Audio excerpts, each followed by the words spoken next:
Hello and welcome to my channel, Fun Speech Path. My name is Lena Boakling. I'm a pediatric speech language pathologist, and today I wanted to jump on because I have some time in between sessions and I thought, if I don't make these videos now, I'll never do them, right? So I was inspired by a family who was asking me, what if I had any ideas on what they can do with some of their puzzles that are missing pieces. Now I have plenty of those because when I was doing in person, pieces were always getting lost. We have kids that would throw them across the room, they'd end up behind someone's sofa.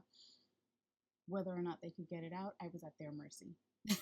Okay, so I was always losing pieces. And so I'm going to give you a couple of those ideas in this video. So here, I'll show you one of my old puzzles that's missing a piece.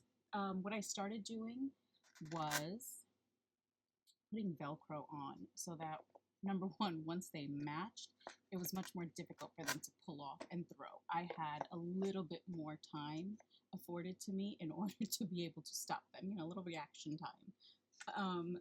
So I found that that is very helpful to keep you from losing pieces. Of course, you can put them in little Ziploc bags, but again, inevitably, if you've either worked with kids or you have kids, you've worked in a classroom, preschool setting, whatever it is, pieces of puzzles just go. Okay, so that's one of the things that I do in order to make sure, or try to make sure that they don't get lost as easily.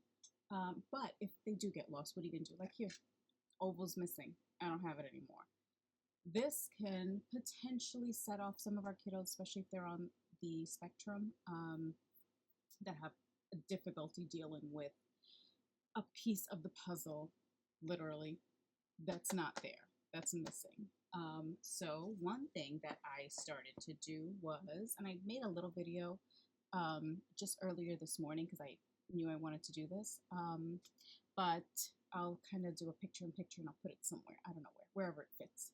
But what you can do is create your own shape sorter. So take any of the boxes that you get, the many boxes of Amazon orders that get shipped to your home, or anything you have, right? You can even use these comforter bags. I use these as storage. Once I have the comforter set and I put them in the linen closet, I don't need this bag, but it's great for therapy. I can contain everything, like activity specific. I try to keep it. So like all the Play-Doh things or all the pretend play items are just in that bag. And plus I can see what's in there, so it makes it easy. But I should have put that in another video, right? Whatever. You got a little freebie. So what the other thing is, I'll show you with did I mention that? I think I did. Yeah, the shape sorter. So I'll put that in there. Well, let me explain it a bit then. Take your puzzle piece, put it on the lid, trace around it, give yourself a little bit of extra room. Maybe take your marker and kind of hold it at an angle and go around. And then you can cut out those pieces and voila, as you'll see in the video, wherever I put it, you'll have your own shape sorter. And you can open it back up. Make sure you leave one side that you can open, okay? If you're going to use like wrapping paper or, you'll see in the video that I did. I literally did this morning just before one of my sessions, and so I just used copy paper and tape. So it is not the prettiest example. Consider it, like a mock-up. Okay, it's a simple prototype, but if you want to make it fancier, you can use contact paper, which is probably a better idea because once you cut through with an X-Acto knife, the edges won't fray or start to split from the base surface of the box. So, try that. It's probably the better way to go than tape and copy paper. Whatever. That's what I had on hand, okay?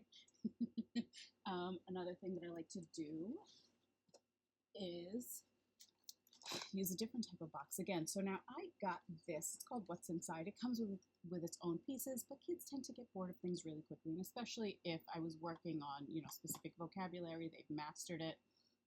We've kind of expanded on the vocabulary as much as I could. Now what? I take these things. We all have them. Well, many of us have them. These plastic eggs. So I know it's plastic, we're trying to avoid it, but if you already have toys like this, why not reuse it, repurpose it? So you're not going to use it for your next Easter egg hunt, or it's in the off season, any other month aside from April during the year.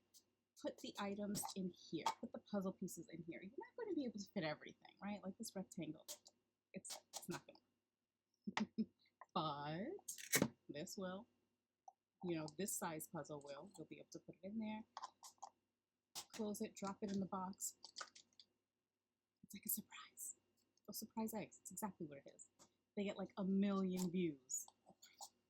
Probably 50 million now on YouTube. But you get the idea. Take those puzzle pieces and put them in here. Again, find a way to repurpose things. You can also just take these pieces, put them directly into the box.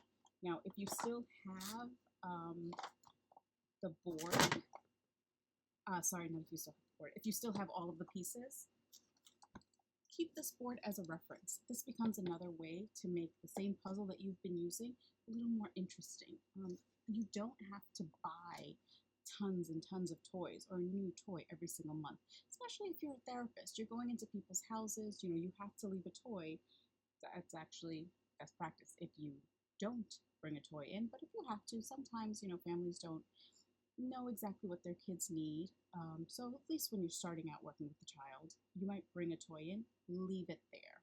Keep your own little comforter bag, whatever it is, with all of your toys in there. Label it speech therapy or, OT, PT, whatever it is that you're doing, and keep it in the house. This way you're not going from home to home, carrying in surfaces that can get contaminated with viruses and bacteria, and then, it's really easy to spread. I think we've all learned that since 2020. Just a little reminder though, okay? So what was my point? I don't know where I was going with that. Oh, kids get bored. Yeah. So, but they haven't quite mastered matching, or they haven't quite mastered the shapes, the colors, whatever you're using any of the puzzles for. Change it up. Put them into a different container that is obscured, right? Or just, not see-through, I should say.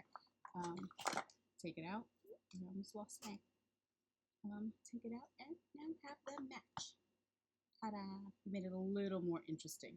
The other thing you can do is once you put the pieces in a box or any other container, move it a little further away. I mean, talk to the physical therapist and the occupational therapist, but you can move it further away in order to try to incorporate a few more gross motor goals. With OT, if the child is working on strengthening or, lifting their arm up and pulling down, when I'm giving them the puzzle piece, I'm going to hold it just a little higher. A little higher, so that they have to reach up and pull it out of my hand. Playfully, use resistance. Can you get it? Ready? 1, 2, 3, pull! Something like that. Okay? Yeah, so that is that. What else have I done with puzzles? I've used them as stencils. So take your puzzle, a piece of paper, hold it against the piece of paper, have them trace it with a crayon. I don't have a crayon near me, but, let's pretend that this is a crayon. Use, and if you're speech and trying to carry over OT, just use the language to give them the cues that they need. So draw a line up, up, up, up, up. Now let's go over, move the crayon over and go down. Now another thing you can do is leave it at that. You have one side missing. Draw a circle on each end and let them try to connect it. If they're working on zigzags, make a zigzag. If they're working on waves, let them make waves. Whatever it is. You can cue them to complete the shape however they would like, whatever they're capable of doing. I've also used a highlighter so that I will trace it. I'll help them trace it with the highlighter, usually yellow. And then they take the crayon and they follow the yellow line without this if they don't need that extra support. But again, talk to the OT and see what cues are needed. We of course can incorporate, as speech or as an SLP, we can incorporate things into our session easily. We can work speech into anything, but you can also work in OT and PT into anything. You just have to know the goals and know the appropriate method. And then you can kind of modify any activity. Okay, so I hope you found that helpful. This was just a quick video because now I have to log in. I'm going to try to post as many of these as often as I can. Eventually, I'll get into a structured schedule. I don't know. I can't make promises. I think every video that I've posted, I've said, I promise, or, I'm going to be more mindful of posting regularly. I don't I don't know my schedule from day to day. It's always changing, especially now that I'm doing mostly remote. Um, but yeah, I will do my best. Okay, so please do like, share, and subscribe. And of course, in the comments, if you have specific questions, make note of that so that I can see what you need. Otherwise, you're just going to get whatever's floating around in this head of mine. Okay? Bye. Take care. See you next time.